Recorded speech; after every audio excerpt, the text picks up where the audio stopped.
Hello to my fellow history lovers and people that think if I learn something new today, it will be a good day. So I learned something new that was fascinating to me. I had done a video on Henry Knox's Noble Artillery Train, and somebody in the comments said, "Did you know in the winter time and going through the snow?" And somebody in the comments said, "Did you know a lack of snow was actually a bigger problem?" And I didn't. So I go digging, and I learned, sure enough, that he himself, Henry Knox, writes of a cruel thaw, excuse me.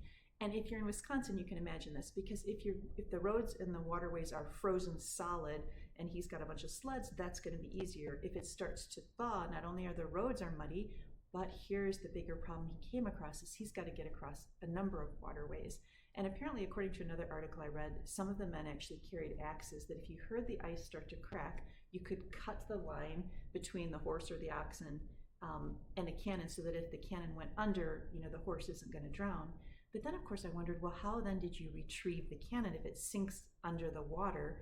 And so I could not, I looked everywhere. And the only place I could find even a discussion was Reddit. And somebody said, well, 2 people volunteered to go down and tie the ropes. And then somebody else said, well, that's impossible. It's the middle of winter. To which somebody else responded, well, there's a polar bear plunge, so they could have.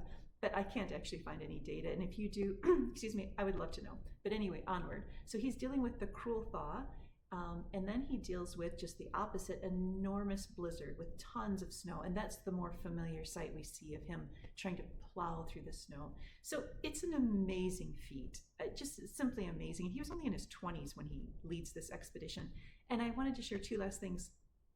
There are a lot of reenactments going on right now about that, because this is the 250th anniversary, December 1775, and those are wonderful, and I'll link those. And thank you to every reenactor who helps take history out of like frozen in a textbook to make it come alive. Is amazing. And then second, some of the best videos I found actually were put out by Fort Ticonderoga itself. So I will link below. So they actually have their own YouTube channel.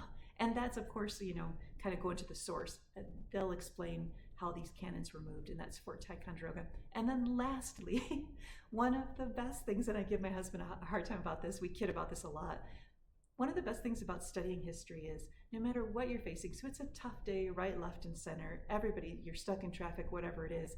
And when you know history and you realize, wow, this guy, Henry Knox, and I think he was like 30 of his guys, take 60 tons of artillery, which is essentially 40 Honda Civics, and they have to get it through the mud, across the water, and then through the snow to get it to Washington. And the sheer grit and determination that we all share. I always think if somebody else could do it, you could do it in your own way. So be inspired. Thank you for letting me share.